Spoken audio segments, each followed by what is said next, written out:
ভোলায় খাল খনন সহ ১৫ দফা দাবিতে জেলে মৎস্যজীবী ও কৃষকদের মানববন্ধন করা হয়েছে।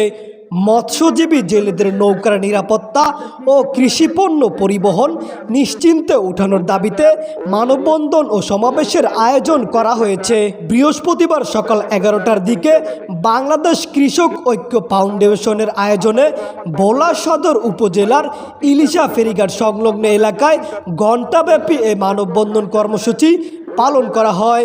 এতে যোগ দেন প্রায় ২ শতাধিক ভুক্তভোগী জেলে ও কৃষকরা।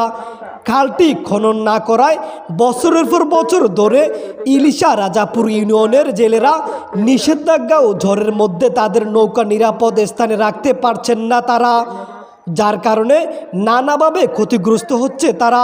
অন্যদিকে কৃষকরা তাদের উৎপাদিত কৃষিপণ্য পরিবহনে মারাত্মকভাবে বাধাগ্রস্ত হচ্ছে।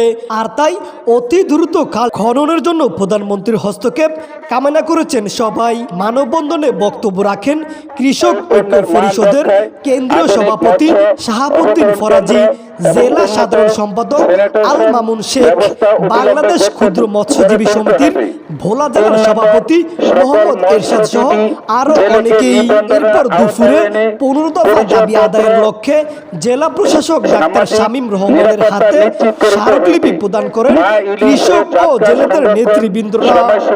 পেয়ার ইসলাম নুরুদ্দিন, ভোলা।